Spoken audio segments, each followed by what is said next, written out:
안녕하세요. 금융 컨설팅 실무에서의 빅데이터 분석과 사례라는 주제로 웨비나를 진행할 KT넥사의 데이터 사이언스 팀의 강재원 팀장입니다. 만나뵙게 돼서 반갑습니다. 예.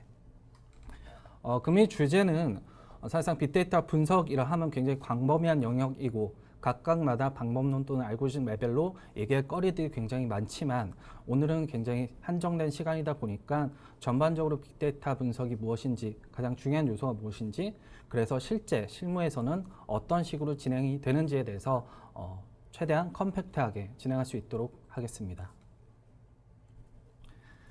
예, 오늘 웨비나는 보시는 것처럼 저희 회사에 대한 소개를 제외하고는 크게 5가지 아젠다로 진행이 될 텐데요. 일단 먼저 우리 회사가 무엇을 하는 회사인지, 우리 팀이 무엇을 하는 팀인지에 대해서 간략히 말씀드리겠습니다. 일단 KT넥스R은 아시는 분도 있겠고 모르시는 분도 계시겠지만 기본적으로 빅데이터 통합 플랫폼, 즉 엔답이라고 하는 하드 기반의 빅데이터 플랫폼과 R 그리고 하이브를 연계한 분산 처리 방식의 고급 알고리즘 라이브러리를 보유한 솔루션 벤더이고요. 그런 것들을 이용해서 실제 실무에서의 빅데이터 아키텍처를 어떻게 설계해야 되는지 그리고 인프라 또는 시스템을 어떻게 구축해야 되는지에 대한 컨설팅 서비스와 실제 빅데이터 인프라 또는 시스템을 구축하고 그것을 기반으로 실제 데이터 기반의 빅데이터 분석 서비스를 수행하는 비즈니스를 제공합니다. 그 안에서도 저희 KT넥스R의 데이터 사이언스 팀은 크게 3가지 서비스 영역을 제공하는데요. 일단 첫 번째는 소위 SI 쪽에서 ISP라고 하는 부분에 대해서 데이터와 데이터 분석에 포커싱을 한 ASP 서비스를 제공하고요. 두 번째는 많이들 아시는 것처럼 실제 필드 기반의 빅데이터 분석 프로젝트를 수행하고 그간 저희가 수행한 프로젝트 경험을 바탕 삼아서 구성한 빅데이터 분석하는 데 있어서 가장 중요한 이론이나 실습을 기반으로 한 데이터 분석을 위한 에듀케이션 서비스를 제공을 합니다. 저희 팀 같은 경우는 아주 거창하게 빅데이터 분석 방법론이라고 하긴 그렇지만 보시는 바와 같이 실제 필드에서의 빅데이터를 기반으로 활용을 위한 빅데이터 분석을 하기 위해서 크게 3가지의 방법론으로 구분을 할 수 있는데요. 애널리틱 바인딩 영역과 ASP 영역 그리고 실제 그러한 데이터를 기반으로 분석 서비스를 제공하는 애널리틱스 프로페셔널 서비스 영역으로 구분해서 실제 빅데이터 프로젝트를 진행을 합니다. 자, 그러면 우리 넥스R의 데이터 사이언스 팀이 그간 무엇을 해왔는지 간략히 말씀을 드릴게요. 보시는 것처럼 저희 팀 같은 경우는 2012년도 말부터 본격적으로 대외 분석 프로젝트 서비스를 시작을 했고 지금 2016년 현재까지 약 32건의 각 도메인별로 빅데이터 분석 프로젝트 레퍼런스를 보유하고 있습니다. 도메인별로 한번 구분을 해보면 통신이 8군데고 제조가 7군데, 공공이 5, 금융이 6, 유통 서비스, 기타가 7군데로 총 32건의 빅데이터 프로젝트 레퍼런스를 보유하고 있습니다. 자, 그러면 빅데이터 분석이 중요하다라고 하는데 왜 중요한지 그 배경에 대해서 저는 개인적으로 데이터 테크놀로지라는 패러다임을 이용해서 배경에 대해서 말씀을 드리겠습니다. 본격적으로 말씀드리기 전에 데이터 테크놀로지가 도대체 뭔데? 그리고 기존에 회자되던 IT와 뭐가 다른데에 대해서 간략히 좀 구분을 지어서 좀 분류를 해보면 일단 IT에 대해서는 여러분들이 많이 아시는 바와 같이 예를 들면 위키페디아의 어떤 IT에 대한 정의를 보시면 컴퓨터나 소프트웨어, 인터넷, PI 등의 정보화 수단에 필요한 유무형의 기술을 통칭한다고 되어 있습니다. 반면에 데이터 테크놀로지는 비슷한 맥락에서 단지 데이터 기반의 다양한 활동을 하는 유무형의 기술을 통칭하는 것이라고 분류할 수 있을 것 같습니다. 또한 기존 IT의 목적이 기본적인 정보의 이용 그리고 그런 것들의 자동화에 포커싱 되었다면 데이터 테크놀로지 같은 경우는 기본적으로 데이터 분석을 통한 사람과 시스템과 기업과 그 데이터 간의 컨텍스트를 해석하는 데 목적이 있다고 하겠습니다. 결국 IT는 소위 말하는 데이터의 집적과 그것을 활용하고자 하는 기술적인 전략을 모태로 하는 반면에 데이터 테크놀로지는 궁극적으로 우리가 수집되어지는 그리고 활용하고자 하는 데이터 기반의 어떤 여러 가지 인터랙션, 즉 교류를 기반으로 하는 비즈니스 플랫폼 전략을 포커싱하고 있습니다. 결국 IT는 기술 혁신을 통한 제품 및 서비스의 고도화라고 정의해야 한다면 데이터 테크놀로지는 데이터 분석을 통한 기술과 문화, 즉 사람들의 행동 양식에 대한 융합을 큰 목적으로 하고 있다고 구분할 수 있겠습니다.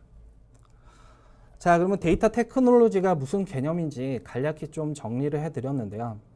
실제적으로 데이터 테크놀로지가 어디서부터 나온 얘기고 왜 중요한지에 대해서 약간 좀 사례를 들어서 말씀을 드리겠습니다.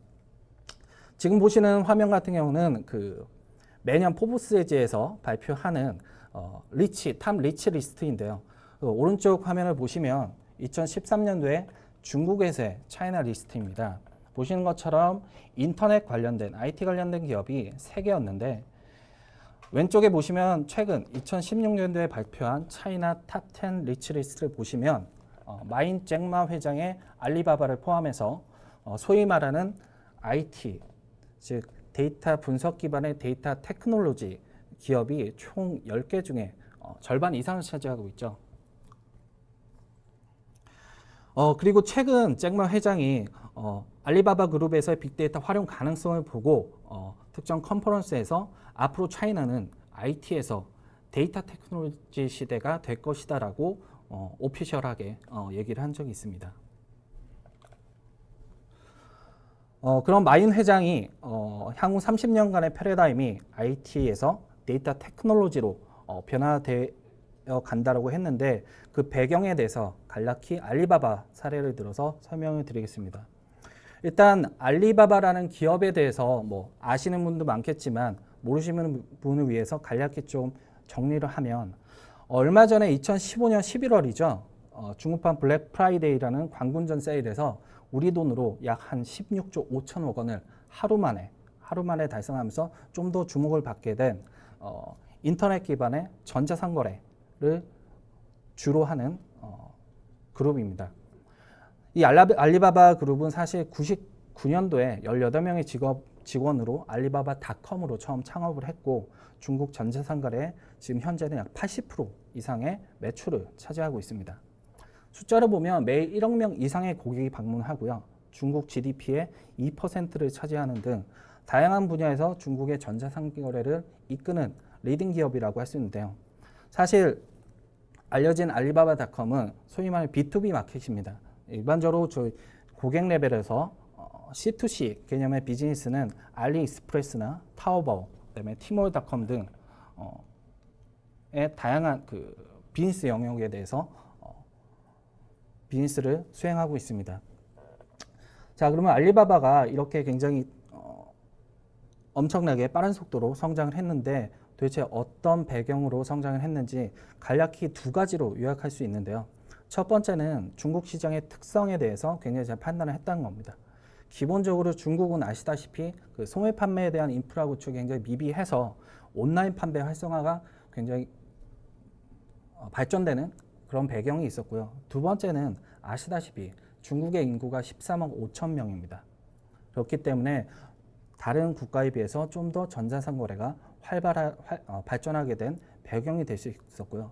두 번째 제가 집중하고 싶은 부분은 결국 단지 일반적인 기업처럼 타 기업처럼 전자상거래 플랫폼 기반의 비즈니스를 운영한 것이 아니라 소위 말하는 데이터 테크놀로지 기반의 온라인에 최적화된 유통 생태계를 조성했기 때문에 성공을 했다라고 저는 정의를 내리고 싶습니다. 예를 들면 알리바바 같은 경우는 기존의 전자상거래에서 하던 판매 수수료를 없애고 대신 소비자가 제품을 검색하면 화면 상단에 노출을 시키고 이것을 판매자에게 혜택으로서 돌려주는 그런 프로세스를 완성했는데 이 이면에는 소위 말하는 데이터 기반의 타겟 오퍼레이션 시스템이 굉장히 큰 기여를 하게 되었고요. 예를 들면 알리바바가 고객뿐만 아니라 머천트나 뱅크, 다양한 어떤 이해관계자들로부터 인정을 받는 이유가 알리바바는 안전한 거래 사이트라는 신뢰성을 제고했다는 점이 있습니다. 결국 이러한 신뢰성은 어떻게 제고했느냐?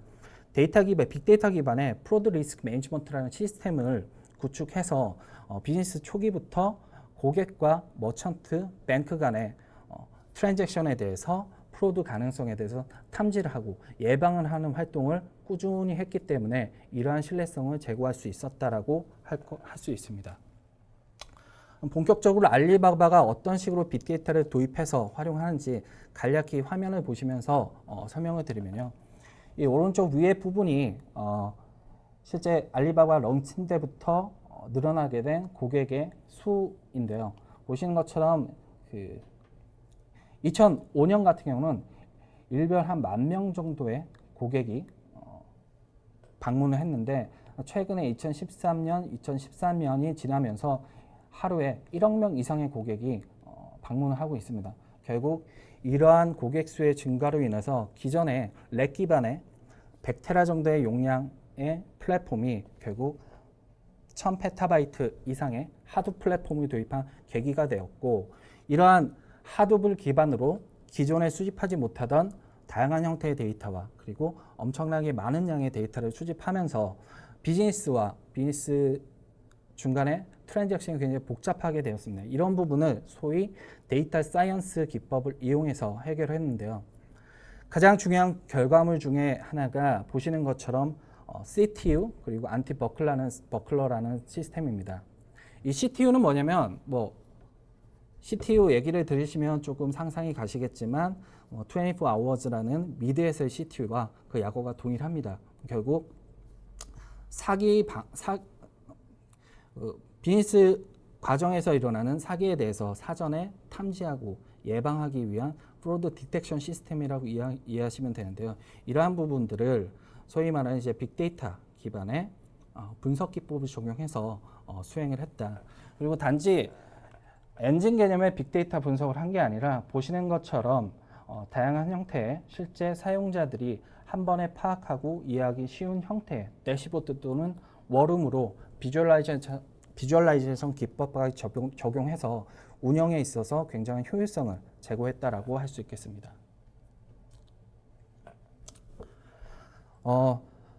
또 다른 대표적인 데이터 테크놀로지 기업 사례로 저는 버즈피드 사례에 대해서 이번에 좀 말씀을 드리고 싶습니다. 사실 아시는 것처럼 빅데이터 분석 컨텐츠를 기반으로 하는 데이터 테크놀로지 기업들은 상당히 많죠. 예를 들면 넷플릭스라든지 아니면 구글의 플루 트렌드 같은 경우도 대표적인 사례고, 또는 다들 많이 아시는 하우스 오브 카즈라는 미즈도 사실 넷플릭스의 빅데이터 분석을 적용해서 기획되고 제작된 사례라고 할 수 있겠습니다. 이런 사례들은 여러분들이 많이 그전에 많이 회자도 되고 많이 보셨기 때문에 저는 이번에 조금은 색다른 도메인에서의 사례를 말씀드리겠습니다. 이 버즈피드에 대해서 간략히 좀 말씀드리면 2006년도 허핑턴 포스트 창업 멤버인 조나 페렛에 의해서 바이럴 앱으로 출발했고요. 이 버즈피드의 그 도메인은 한마디로 정의하면 온라인 저널리즘 미디어라고 할 수 있겠습니다.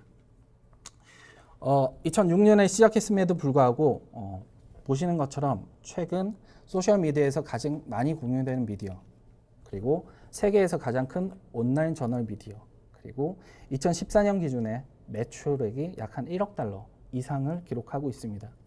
예를 들면 인스타그램의 방문자 수가 일별 1억 명, 뉴욕타임즈가 7천만 명인 거에 대해서 버즈피드 같은 경우는 월간 순수 방문자 수가 약 2억 명 정도 되고요. 이렇게 버즈피드가 단시간 동안 성장하게 된 계기는 버즈피드의 비즈니스 모델이 일반적인 저널리즘하고 조금은 다른 형태이기 때문이라고 저는 말씀드릴 수 있을 것 같습니다. 대표적인 사례로 지금 오른쪽 그림에서 보시는 것처럼 드레스게이트 케이스를 좀 들 수 있을 것 같은데요. 아마도 SNS를 조금은 활용을 하시는 분들이라면 이 드레스게이트라는 사진을 많이 보셨을 겁니다. 이 포스트는 뭐냐면 특정 드레스를 찍은 후에 이게 사용자의 시각에 따라서 색깔이 다르게 보인다는 포인트에 착안해서 이것이 어떻게 보이는지에 대해서 사용자의 어떤 반응을 공유하고 조사하는 그런 포스트인데요. 이 포스트는 버즈피드 역사상 가장 히트한 컨텐츠 중에 하나입니다. 이 컨텐츠의 최대 동접자 수는 약 67만 명이고 5,200만 이상의 뷰를 기록한 케이스입니다. 버즈피드가 유명하게 된 계기가 이러한 드레스게이트 같은 사람들에게 많이 회자되고 관심이 집중되는 컨텐츠를 굉장히 많이 발굴했기 때문인데요. 그러한 컨텐츠를 발굴하기 위해서는 단지 한 사람 또는 조직의 어떤 정성적인 경험이나 인사이트를 통해서가 아니라 데이터 사이언스가 핵심 역량이었습니다. 버즈피드 같은 경우는 버즈피드는 기본적으로 전담 데이터 사이언스 팀이 있고요. 이 팀이 무엇을 하냐면 사용자가 컨텐츠를 분석하고 효율적인 시스템을 개발하고 이 컨텐츠를 직접 제작을 해서 컨텐츠가 다양한 네트워크로 통용될 수 있도록 지속적인 유통 시스템을 개발하는 것을 담당을 합니다. 구체적으로 인기 컨텐츠 데이터를 실시간으로 분석하고요. 또 그 외 회사의 성장률이나 특히 많이 공유되는 컨텐츠를 분석해서 회사 내부에 피드백을 제공하는 역할을 하는데요. 이 팀의 가장 큰 미션은 그 특정 컨텐츠에 대해서 이용자의 주목과 그리고 관심을 계량화하는 것입니다. 결국 버즈피드의 핵심 성공 요인은 데이터와 플랫폼 관점에서 정리를 해볼 수 있겠는데, 예를 들면 컨텐츠의 기획이나 개발, 디자인, 배포, 그리고 피드백 등의 일련의 과정을 과거에는 보시는 것처럼 버티컬 인테그레이션, 즉 우리 회사가 모든 것을 다 할 거야 라는 관점에서 비즈니스를 수행했다면, 최근에 빅데이터 그리고 데이터 사이언스라는 기법을 기반으로 굉장히 많은 양의 네트워크상의 트래픽 또는 컨텐츠의 유통 경로에 대해서 빅데이터 기반의 분석 기법을 적용해서 네트워크 기반의 통합 플랫폼으로 발전했다는 데 있다고 정의할 수 있을 것 같습니다. 결국 데이터 테크놀로지 기업의 핵심 역량은 데이터를 매개체로 해서 고객과 끊임없이 상호작용하는 선순환 플랫폼에서 발생된다고 저는 정의를 내릴 수 있을 것 같고요. 이를 위해서 개인적으로 가장 중요한 부분이 뭐냐면, 보시는 것처럼 데이터 버셔스 사이클, 즉 데이터를 수집하고 측정하고 활용하고 피드백할 수 있는 기본적인 체계가 정립돼야 되고, 이를 위한 가장 중요한 수단이 바로 빅데이터와 데이터 사이언스라고 말씀드릴 수 있습니다.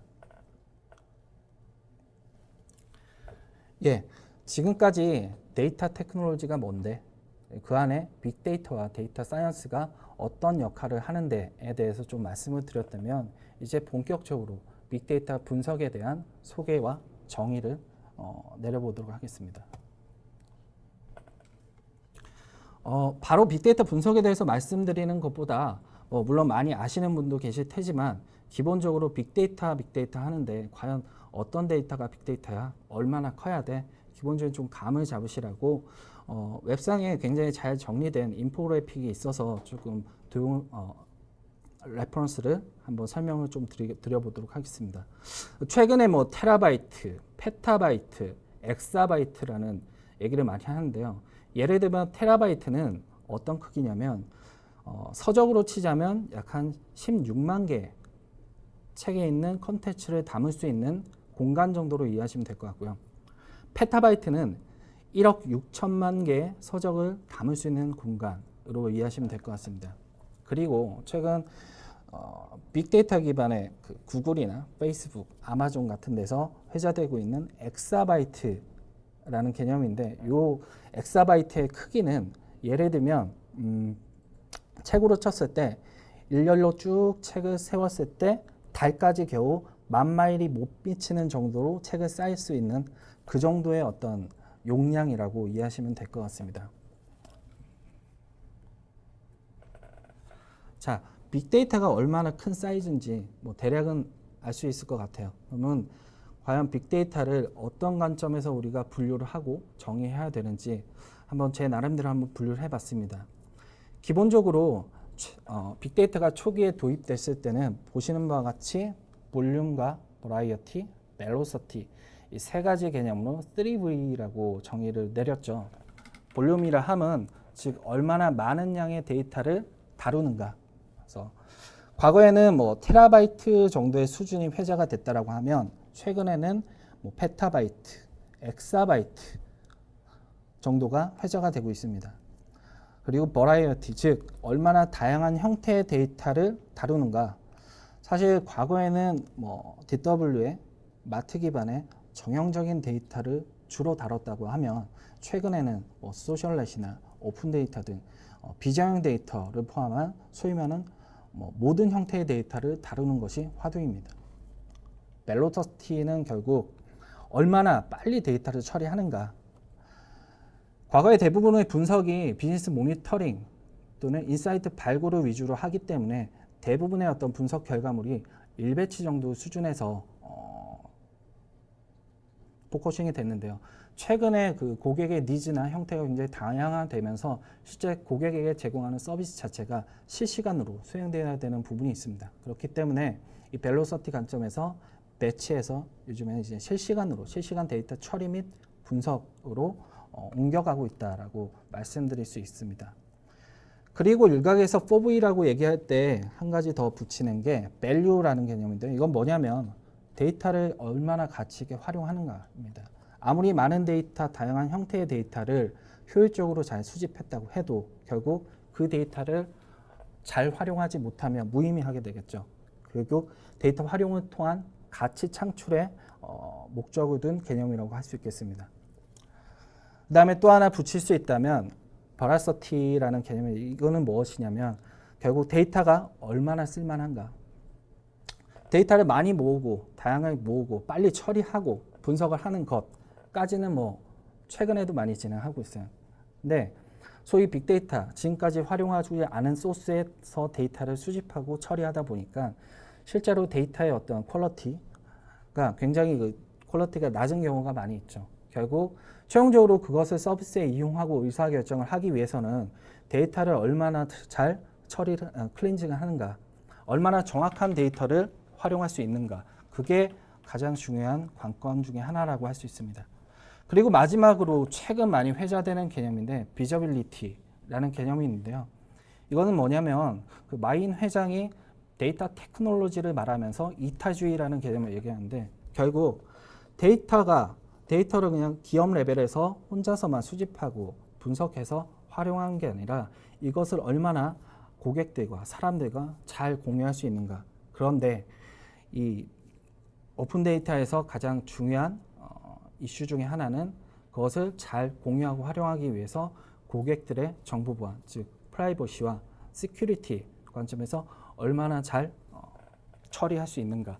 그것까지 해서 최근에는 6V라는 개념을 바탕으로 빅데이터를 정의하기도 합니다. 자, 그러면 지금까지 빅데이터에 대해서 말씀을 드렸는데 그럼 빅데이터 분석은 또 과거 분석과 뭐가 다른데? 라는 관점에서 간략히 뭐 차이점에 대해서 조금 말씀을 드리면 사실 과거에는 데이터 양이 많아지면 기존의 DB를 교체하는 형식이었죠. 하지만 빅데이터 환경에서는 기존 DB에 대해서 굉장히 저렴한 서버를 병렬 처리로 애드온하는 형식으로 데이터 인프라를 구축을 합니다.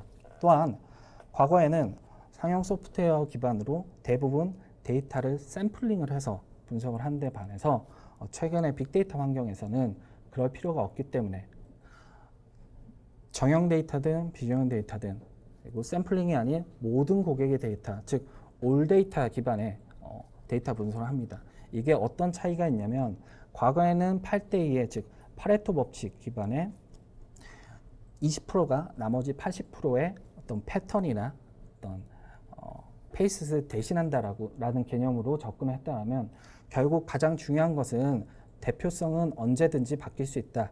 즉 롱테일에 포커싱을 해야 된다라는 관점에서 분석을 수행하는 부분이라고 할 수 있겠습니다. 간략히 말씀드린 빅데이터 분석과 트래디셔널 데이터 분석 차이에 대해서 조금은 구체적으로 한번 분류해 보겠는데요. 크게 6가지 관점에서 분류를 할 수 있을 것 같습니다.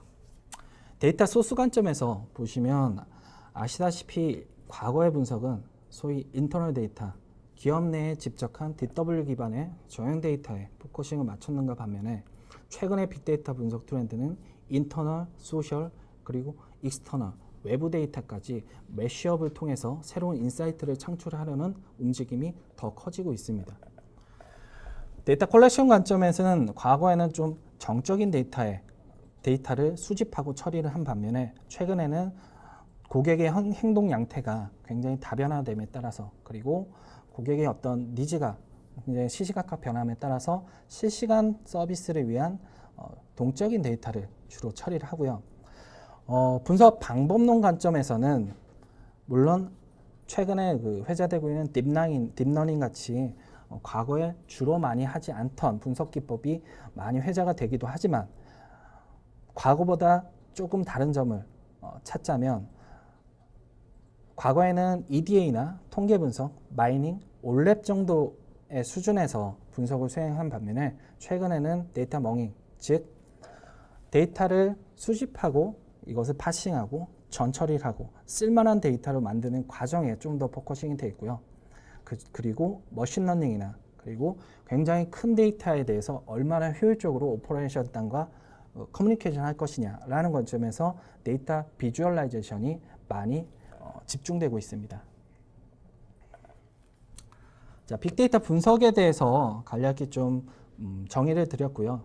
이제는 실제 그러한 빅데이터 분석을 하기 위해서 도대체 뭘 어떻게 해야 되는데 필드에서의 빅데이터 분석 방법론 정도의 개념을 이제부터 말씀을 좀 드리겠습니다. 자, 기본적으로 빅데이터 분석은 크게 3대 요소로 구성할 수 있습니다. 일단 첫 번째는 도메인 익스퍼트, 즉 무엇을 분석해야 되냐. 두 번째는 데이터 사이언티스트, 즉 어떻게 분석해야 되나. 세 번째로는 원래는 이 부분이 저희 내부적으로는 과거에 빅데이터 플랫폼 또는 빅데이터 엔지니어링 정도의 개념이었는데 최근에는 이제 개인적으로 이런 부분들, 엔지니어링 부분을 포함하는 빅데이터 거버넌스라는 개념을 저는 사용하고 싶습니다. 그래서 빅데이터 거버넌스까지 크게 3대 요소로 구분을 해서 빅데이터 분석에 대한 방법론을 좀 말씀을 드리겠습니다. 자, 무엇을 분석해야 되나 라는 부분인데요. 사실 저희가 실제 기업들을 방문하고 필드에서의 어떤 데이터 분석의 니즈에 대해서 들어보면 가장 많이 접하는 부분이 PO브스의 담당자도 도대체 어디서부터 어떻게 접근해야 될지 그리고 무엇을 분석해야 될지 분석을 해서 구체적으로 고객한테 어떤 서비스를 제공해야 될지에 대해서 많이 혼란스러워 하시는 분들이 계시죠. 또한 예를 들면 IoT 프로젝트 같은 경우는 주요하게 이제 그럼 우리가 지금 새로운 디바이스를 만들었고 그러한 디바이스로부터 수집되는 로그를 한번 분석해 보자 라고 접근을 하시는데 실제 이런 로그들을 컨셉추얼하게 분석하면 되겠지 라고 했지만 현장에서 그러한 데이터를 실제로 까보고 분석을 해보면 굉장히 애로사항이 많습니다. 또한 이런 경우도 있죠. 우리가 컨설팅 업체와 함께 ISP를 수행했어. 그래서 ISP 결과로서 이러이러한 분석을 수행하면 돼 라고 정의를 하고 진행을 했지만 막상 실제 분석을 하려고 접근하다 보면 결국 컨셉은 컨셉일 뿐 실제 수행과 다른 방향으로 진행되기 때문에 그로 인한 애로사항도 굉장히 많습니다. 그 외에 서로 다른 업무 영역에 서로 분리해서 적재되는 데이터 또는 시스템들을 통합하는 과정에서도 실제 분석 프로젝트를 진행하는데 걸림돌이 되는 경우가 많은데요. 저는 그 부분을 한마디로 좀 정의하면 소위 말하는 분석 영역과 즉 데이터 영역과 도메인 익스퍼트 영역의 차이에서 많은 부분이 좀 초래된다고 얘기할 수 있을 것 같습니다.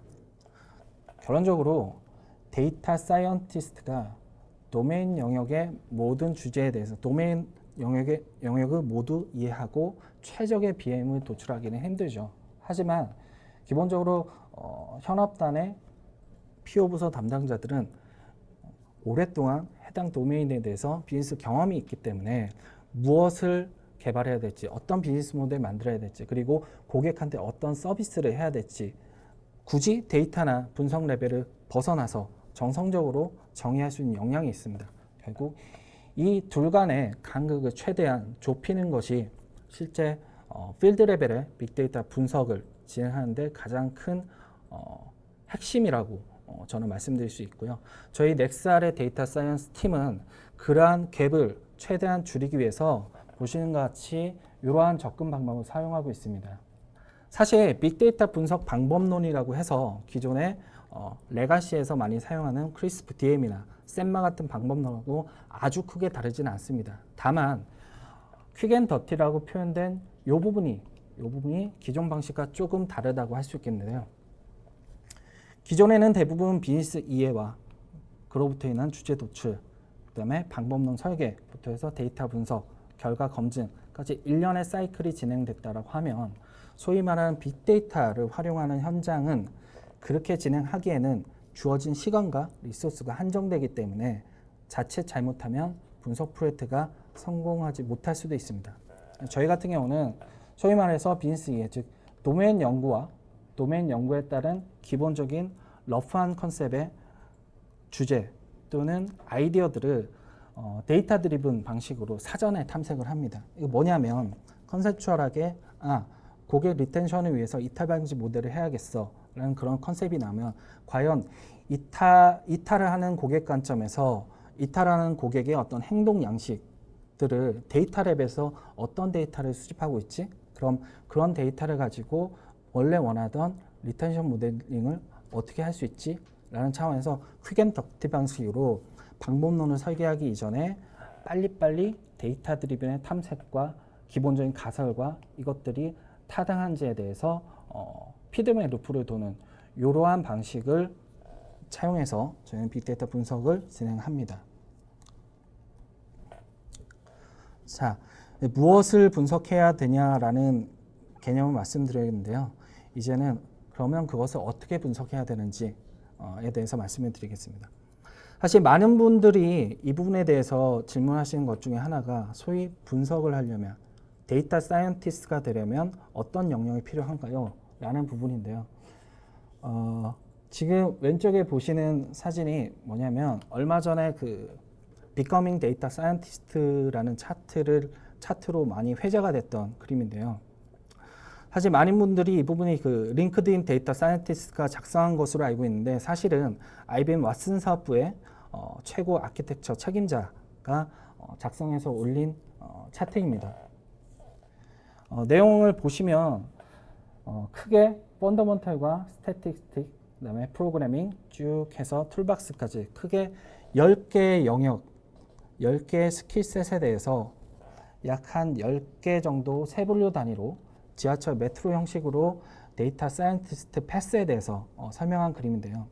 사실 이것을 알고리즘 레벨로 따지면 각 테마별로도 한 5개에서 6개 이상이 분류가 될 겁니다. 지금 각각의 테마가 총 183개니까 이것을 곱하기 5개만 해도 약 1000개의 테마가 있는데 일반적인 상황에서 아무리 박사까지 나왔다고 해도 한 사람이 이러한 모든 어떤 테마와 알고리즘을 다 습득하기란 굉장히 힘들겠죠. 그래서 저는 얘기해 드리고 싶은 게 가장 중요한 것은 펀더먼털과 응용이다 라는 부분입니다. 무슨 말이냐면 모든 알고리즘을 다 할 수는 없지만 그러한 알고리즘을 기본적으로 빨리 체화할 수 있는 기초 체력이 있어야 된다는 부분이고 가장 중요한 거는 특정 분석 테마에 접했을 때 이것은 다중회귀 분석을 적용해야 돼. 이것은 이런 알고리즘 적용해야 돼. 그런 알고리즘 레벨의 적용보다는 실제 비즈니스 레벨의 응용. 이것은 이런 방법론과 이런 방법론을 하이브리드해서 최종적으로 이런 아웃풋을 도출해야 돼. 라는 실전에서의 응용력이 가장 중요하다라고 저는 말씀드리고 싶습니다. 그런 관점에서 실제 필드에서의 빅데이터 분석 방법론을 크게 4가지로 저는 한번 구분해 볼 수 있다고 생각이 되는데요. 첫 번째는 현상의 인지, 그리고 원인의 규명, 현상의 예측, 텍스트, 활용 정도로 구분할 수 있을 것 같습니다. 예를 들면 특정 제조 또는 제품 서비스를 하는 기업에서 디바이스에 대한 현황을 분석하고자 할 때 고객 니즈가 언제나 예측 모델이나 머신러닝을 적용할 필요가 없을 수도 있죠. 예를 들면 문제가 발생하는 디바이스가 무엇인지 한눈에 파악하고 싶어. 또는 디바이스의 어떤 에러를 미리미리 확인하고 싶을 때 고장률이 왜 높아지고 있지? 이게 왜 고장나는지 원인을 파악하고 싶어 라는 식으로 특정 비즈니스 도메인에 대한 문제의식부터 시작을 해야 될 것 같고요. 예를 들면 현상의 인지를 하면 아주 뭐 거창한 예측 모델링이나 머신러닝 그런 것보다는 사실은 대부분 리얼타임 통계로 처리되는 경우가 많을 수도 있죠. 이러한 분석 방법론을 그 기술 레벨에서 구분을 한다면 크게 세 가지로 구분할 수 있을 것 같은데요. 첫 번째가 시각하고 두 번째가 분석 그리고 데이터 레벨입니다. 이것을 조금 더 구체적으로 한번 설명을 해드리면 앞서 설명드린 예처럼 예를 들면 제조업에서 특정 디바이스에 대한 고장률을 낮추고 우리 제품을 사용하는 고객들의 VOC를 사전에 예측해서 대응하고 싶다는 테마일 때 과거에는 백워드 방식의 어떤 원인을 규명한 반면에 최근에는 소위 말하는 포워드 방식의 제품에 대한 어떤 불량이나 VOC에 대한 그 원인을 파악하는 경우가 많습니다. 무슨 말이냐면 과거에는 기업 내에 수집되는 제조 프로세스부터 판매 프로세스까지의 기업 내에 수집되는 데이터만 가지고 제품의 불량이나 VOC 원인을 파악했지만 최근에는 소위 말하는 빅데이터 개념을 차용해서 실제 고객이 제품을 구입하고 활용하는 과정에서 일어나는 다양한 VOC를 미리미리 캐치하려는 니즈가 굉장히 많습니다. 이런 부분은 소위 말하는 텍스트 분석을 통해서 제품에 대해서 최근 회자되고 있는 키워드를 사전에 모니터링하면 좋겠죠. 또한 실시간 모니터링하고 실제 그 제품이 부정적인 트렌드가 많이 발생이 되면 바로 실제 그 공정 프로세스나 판매 프로세스 수집되는 데이터를 가지고 어떤 식으로 어떤 지역에서 어떤 식으로 불만이 발생되고 있는지 그리고 대용량 배치 분석 관점에서 실제 그러한 불량을 일으키고 있는 장비의 불량 원인이 무엇인지를 파악하고 그것을 사전에 방지하기 위해서 예측 모델링 관점에서 고장 발생 확률이라든지 거꾸로 고객별 VOC 발생 확률을 예측하고 이런 것들을 시각화 툴 레벨에서 각 장비별 1년간 현황, 3년간 현황 등 실제 분석 레벨과 운영 레벨의 어떤 커뮤니케이션을 수월하게 해주는 비주얼라이제이션까지 이루어지는 일련의 세 가지 스텝으로 구성될 수 있다고 말씀드릴 수 있습니다.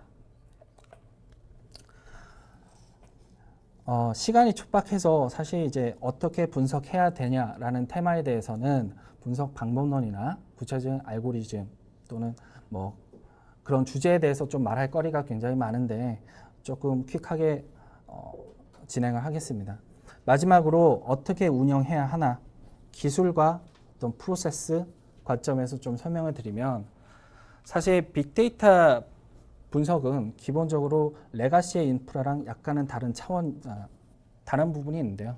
그게 뭐냐면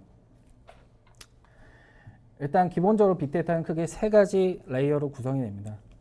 실시간 데이터 처리를 위해서 기존의 시스템과 서버를 통해서 대용량 로그를 수집을 하고 그것을 소위 말 저비용 고효율 인프라, 소위 말하는 빅데이터 플랫폼 내에 수집을 하고 가장 중요한 부분은 수집된 데이터, 로우 레벨의 데이터를 가지고 데이터 사이언스 관점에서 기존의 DW에서 관리하지 않고 있던 다양한 지표들, 기존에 발견하지 못한 인사이트들을 데이터 분석 레벨에서 추출을 해서 이것을 다시 DW 시스템과 하이브리드 시키는 이러한 거시적인 어떤 아키텍처를 구성하고 있고요. 사실 이런 플랫폼이나 어떤 인프라 레벨에서 접근하는 부분도 중요하지만 저는 빅데이터 거버넌스 관점에서 접근하는 게 가장 중요하다고 생각이 됩니다. 이 어떻게 운영해야 되라는 부분은 사실 개인적으로 그 데이터 거버넌스 관점에서 좀 설명을 드리고 싶은데요. 무엇이냐면 데이터를 잘 수집하고 잘 분석하는 것으로 끝나는 게 아니라 이러한 데이터를 선순환 관점에서 어떻게 운영해야 되는지 그리고 데이터 퀄리티는 어떻게 보정해야 되는지 분석된 결과에 대한 피드백은 어떻게 받아서 고도화를 시켜야 되는지 그런 관점이 가장 중요하다고 생각되고 이 부분에 있어서 가장 중요한 부분이 여기서 보시는 것처럼 팔리시와 프로세스, 즉 데이터 스튜어드십입니다. 이 부분은 뒷단에 이제 COE라는 개념으로 설명을 드리겠습니다. 데이터 거버넌스를 실제 운영하는 데 있어서 가장 중요한 개념이 바로 분석 COE라고 저는 생각이 되고요. 이것은 무슨 개념이냐면 기존의 비즈니스 조직과 IT 조직 간의 간극을 줄여줄 수 있는 어떤 매개체 역할을 하는 조직이라고 생각하시면 되겠습니다. 결국 데이터에 대한 기획과 분석, 그리고 활용, 그리고 관리에 대해서 특정 부서가 단지 협업을 통해서 하는 것이 아니라 전담 부서, 분석 COE라는 조직을 통해서 전파돼 나가는 형태가 되어야 실제 필드에서 빅데이터 분석의 활용과 운영이 제대로 될 수 있다라고 말씀드릴 수 있습니다. 사실 이 부분을 그 비즈 CXO 레벨에서 보자면 일반적으로 CIO와 가장 긴밀하게 소통을 할 수 있는 레벨로 구성하는 게 가장 좋고요. 예, 시간이 조금 부족한 관계로 좀 퀵하게 진행을 하겠습니다. 자, 그래서 빅데이터 분석에 대한 중요한 3대 요소에 대해서 방법론에 대해서 간략히 말씀을 드렸는데 그럼 넥사의 빅데이터 사이언스 팀은 이러한 기본적인 어떤 방법론을 기반으로 어떤 프로젝트를 진행했는지 사례에 대해서 간략히 말씀드리겠습니다. 예, 일단 첫 번째로 말씀드릴 사례는 IoT와 빅데이터 기반의 신규 서비스 발굴 사례인데요. 타겟 필드는 뭐 일반적으로 생활가전 관련된 서비스를 제공하는 대기업입니다. 그래서 기존에는 전통적으로 이제 단지 디바이스, 제품 내 메카닉 기능에만 포커싱을 했다면 소위 말하는 IoT 기술을 적용해서 실제 IoT 디바이스 내에서 수집되는 여기서 타겟되는 제품은 공기청정기인데 청정기에서 수집되는 어떤 외부 그리고 실내 공기질 관련된 데이터를 수집해서 정말 이 청정기가 얼마나 효과가 있는지 그리고 각 가구별로 실제 공기질이 어떤 식으로 변화가 되는지 그 변화 과정에서 어떤 식으로 조작을 해야 공기질이 좋아지는지 관련된 인사이트를 도출하는 게 가장 큰 목적입니다. 지금 이 IoT 빅데이터 분석 같은 경우는 뭐 다양한 방법이 적용되는데 간략히 몇 가지만 말씀을 드리면 기본적으로 한 번도 접근해 보지 않은 로우 데이터를 센서 데이터를 수집하기 때문에 기본적으로 IAQ 실태 분석을 수행을 했고요. 단순히 이제 기존의 세그멘테이션 개념을 차용해서 공기질 시계열 패턴 기반의 에어맵 그리고 오염도 예측을 위한 알고리즘 그리고 시계열 군집 모델링을 통한 기존 서비스 고도화 그리고 기존에 사실상 이 고객이 언제 환기했는지 알 수가 없었다면 실제 센서 데이터를 통해서 그 고객의 가구 내 환기 시간을 추정하는 모델 등 다양한 기법이 적용이 됐습니다. 그래서 말씀드린 이 IoT 빅데이터 분석 케이스 같은 경우는 크게 세 가지가 가장 중요한 포인트라고 저는 정리할 수 있을 것 같습니다. 첫 번째로 저희가 경험을 해보니 IoT 분석은 가장 중요한 게 즉 이 콜라보레이션입니다. 즉 단지 이제 분석만 잘한다고 되는 게 아니라 그리고 분석 주제만 잘 정한다고 되는 게 아니라 이 IoT 분석은 일반적으로 한 번도 접해보지 않은 데이터를 처리를 하고 분석을 하는 부분이기 때문에 디바이스 설계 때부터 과연 어떤 센서 로그를 수집해야 되는지 분석적 활용 관점에서 각 부서마다 같이 협업을 해서 콜라보레이션을 하는 게 가장 중요한 포인트라고 저는 생각이 되고요. 두 번째는 이 IoT 디바이스를 탐색하기 때문에 대상 도메인이나 디바이스의 특성을 파악해야 됩니다. 예를 들면 외부 공기를 수집하는 센서가 어떤 특정 디바이스의 모터 옆에 있다고 가정했을 때 모터가 빨리 돌아갈수록 열기나 어떤 다양한 그 외상 변수들이 어떤 다른 요인들이 유입되게 마련이죠. 그런 부분 때문에 실제 수집되는 공기질에 관련된 센서 데이터가 굉장히 퀄리티가 안 좋을 수 있습니다. 이런 관점에서 애초부터 도메인이나 디바이스 특성을 파악해서 설계를 해야 된다. 그리고 또 하나가 선 서비스 설계 그리고 후 데이터 분석. 처음 접해보는 데이터들을 처리하고 분석하다 보니 이러한 일련의 과정이 굉장히 시간이 소요되는 경우가 많습니다. 그렇기 때문에 처음부터 주어진 시간과 리소스로 잘 수행하기 위해서는 탑다운 방식의 주제 정리가 필요하다라고 말씀드릴 수 있을 것 같습니다. 다음은 최근 많이 좀 회자되고 관심이 많은 데이터 메시업 관련된 사례인데요.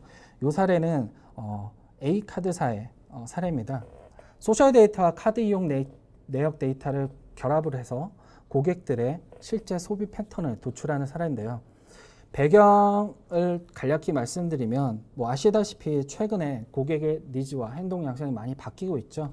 예를 들면 카드업 같은 경우도 과거에는 한 고객이 1개 또는 2개 정도의 카드를 사용했다라면 지금은 저 같은 경우도 4개, 5개 이상의 카드를 상황마다 그때그때 사용을 합니다. 그렇기 때문에 특정 카드사는 그 카드사가 수집하고 있는 특정 트랜잭션 로그만 봐서는 해당 고객의 어떤 소비 패턴이나 구매 니즈에 대해서 전반적으로 파악하기가 매우 힘듭니다.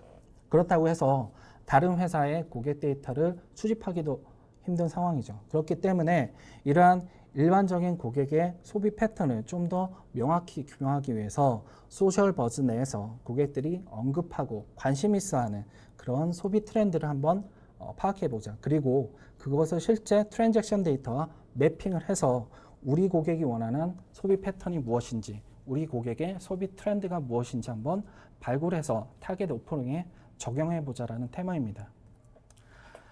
그래서 보시는 것처럼 이 분석 프로젝트의 가장 중요한 핵심은 소셜버즈와 트랜잭션 데이터 간의 결합인데요. 결국 이 프로젝트 내에서 저희는 PCA 기법과 유클리디안 매트릭 기반으로 정합성을 책정해서 소셜 데이터와 트랜잭션 데이터를 결합을 해서 보시는 바와 같이 각 고객별로 소셜과 실제 트랜잭션 내에서 나타나는 공통된 연관 소비 패턴을 도출해서 특정 고객의 어떤 현실적인 소비 트렌드를 파악한 사례입니다. 그래서 저는 이 데이터 메시업 프로젝트에서 가장 중요한 핵심은 크게 2가지로 좀 정리하고 싶은데요. 첫 번째가 비정한 데이터 기반의 토픽을 도출할 때 사실은 관련 문서들이 굉장히 많죠. 근데 우리가 원하는 소비 패턴이 어떤 문서에 어떻게 분산되는지 모르는 상황입니다. 그렇기 때문에 실제 비정한 기반의 토픽, 즉 소비 트렌드 같은 어떤 개념을 정리할 때는 서포트나 컨피던스 같은 다양한 매트릭 기반으로 신뢰성을 제공하는 게 가장 중요한 것 같고요. 두 번째는 실제 카드사 내에서 보유하고 있는 업종 카테고리와 소셜 내에서 회자되는 카테고리가 상당히 상이할 수 있죠. 그런 부분을 매핑하는 데 있어서 소위 말하는 MC에 기반한 업종 카테고리 매핑이 가장 중요한 포인트라고 정리할 수 있을 것 같습니다. 자, 마지막으로 저희 회사에서 진행한 금융권의 빅데이터 기반 FTS 구축 사례를 말씀드리겠습니다. 이 프로젝트의 가장 중요한 포인트는 기존 이 사이트 같은 경우는 이제 증권사인데 증권사뿐만 아니라 기존의 금융권들이 대부분 워낙에 트랜잭션과 서비스가 다양하다 보니까 그러한 트랜잭션이 업무별로 구분돼서 다양한 형태의 다양한 시스템으로부터 데이터들이 분산해서 적재가 됩니다. 근데 사실 고객의 니즈가 다양해지다 보니까 이런 것들을 분석하기 위해서 통합을 하는 게 중요한데 그러기 위해서는 기존 레가시의 장비나 인프라만은 부족하죠. 그래서 빅데이터 플랫폼을 조입해서 다양한 곳에 분산되어 있는 데이터들을 한 곳에 통합하고 그것을 통해서 특히 이상금융 거래에 대해서 사전에 탐지하는 그런 분석 주제로 수행한 프로젝트입니다. 분석 주제와 결과에 대해서 간략히 정리를 해드리면 이 당시 저희가 크게 4가지 분석 주제에 대해서 접근을 했는데요. 하나는 시나리오 고도화와 과거 패턴 유사도 분석, 사고 사례 매칭 분석, 그다음에 계좌 간 네트워크 트래픽 분석입니다. 시나리오 고도화는 뭐냐면 사실 기존에도 증권사 내에서는 프로드를 탐지하기 위한 기존의 프로드 시스템이 있었는데 사실 일반적으로 그러한 레가시의 프로드 솔루션 같은 경우는 특정 도메인과 아주 단편적인 데이터, 아주 짧은 기간의 데이터만을 가지고 경험적으로 도출한 롤들이 굉장히 많습니다. 그러다 보니까 과거의 고객의 패턴을 반영하거나 또는 다양한 고객 사이의 어떤 패턴을 분류하기가 굉장히 힘든데요. 이러한 부분을 빅데이터 플랫폼을 도입함과 동시에 굉장히 많은 수의 고객을 조사하고 그다음에 특정 고객별로 과거의 패턴까지 고려한 그런 분석을 적용해서 기존 단편적인 시나리오에서 나오는 펄스 알람을 최소화시킨 사례입니다.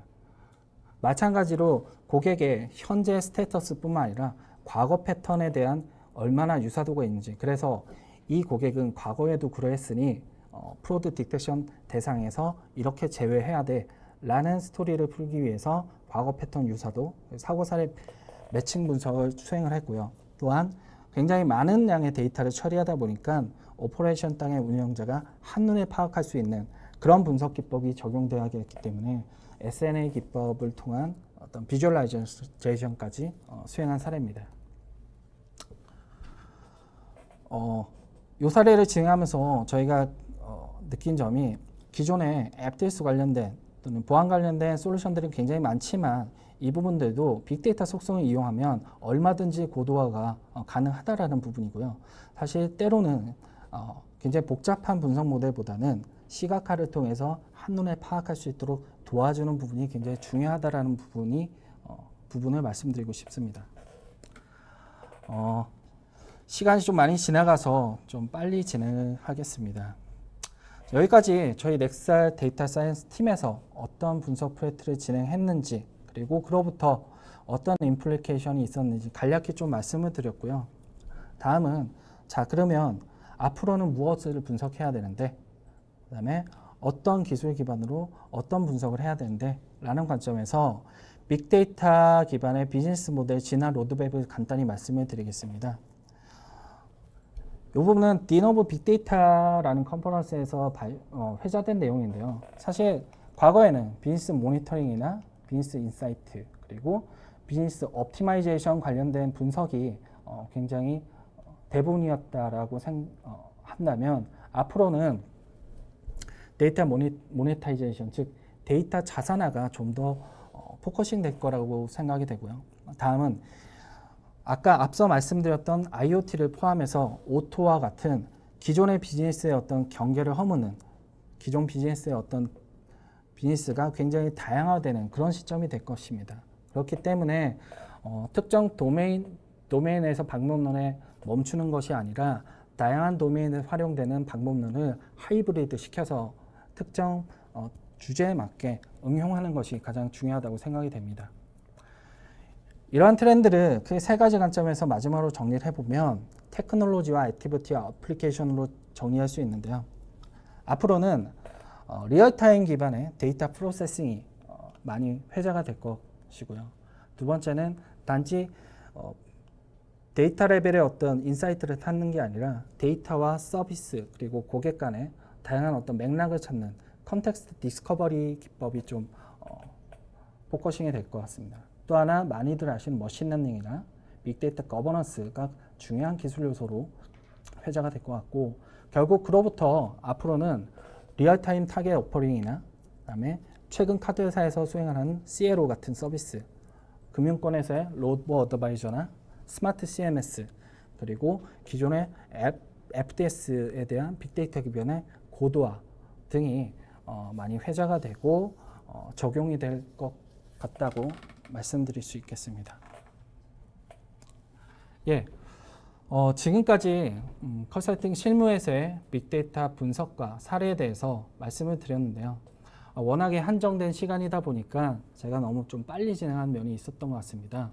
이런 부분에 대해서는 잠시 뒤에 실시간으로 여러분들이 올려주신 Q&A를 통해서 조금이나마 좀 해소될 수 있도록 하겠습니다. 그럼 잠시 뒤에 Q&A를 진행하도록 하겠습니다. 지금 웨비나 시작부터 해서 여러분들이 실시간으로 올려주신 질문을 저희가 좀 살펴봤는데요.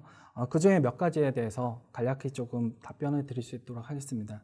혹시 이 웨비나 시간 동안 소화하지 못한 질문들에 대해서는 저희 컨택 포인트에 언제든지 메일을 주시거나 연락을 주시면 저희가 응대할 수 있도록 하겠으니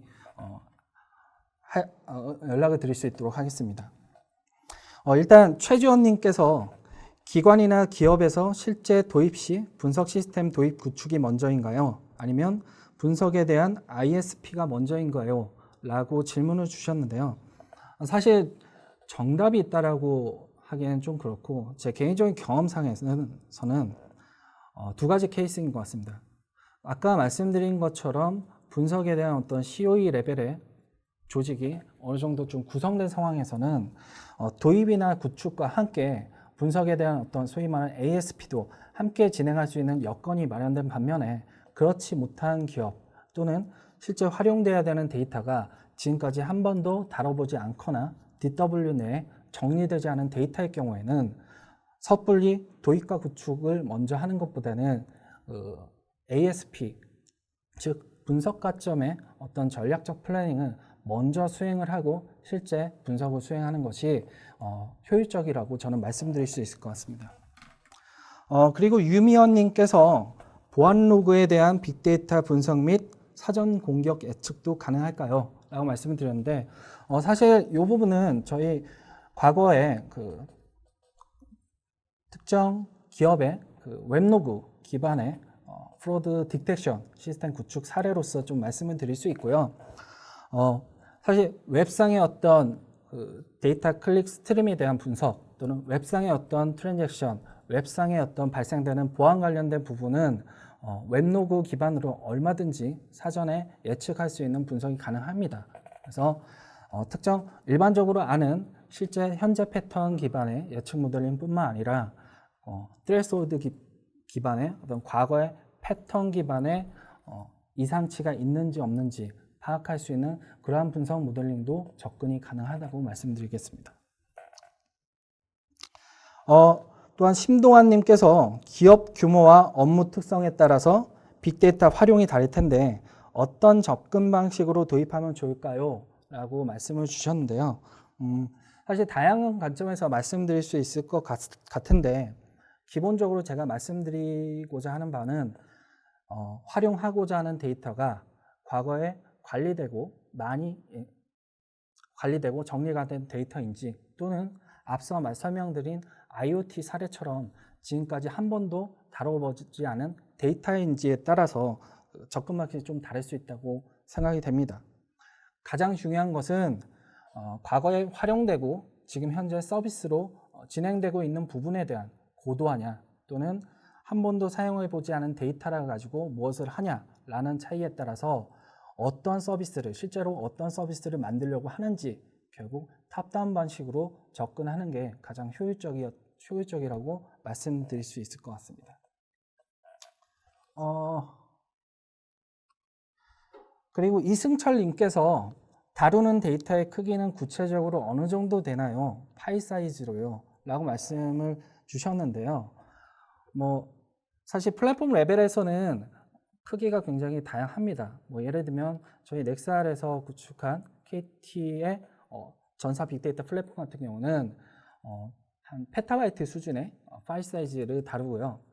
사실 분석 레벨에서는 기본적으로 데이터 전 처리를 거치기 때문에 그러한 크기보다는 일반적으로 테라바이트 정도 수준의 사이즈를 핸들링한다고 보시면 될 것 같습니다. 하지만 Q&A 세션도 이제 좀 종료를 해야 될 것 같습니다. 지금까지 빅데이터 분석과 컨설팅 실무에서의 사례에 대해서 제가 좀 퀵하게 진행을 했는데요. 혹시 다음에 좀 시간이 된다면 실제 빅데이터 분석 방법론이나 알고리즘 케이스별로 어떻게 적용하면 좋을지에 대한 테마로 한 번 더 찾아뵐 수 있으면 좋을 것 같습니다. 그럼 지금까지 경청해 주셔서 감사드립니다.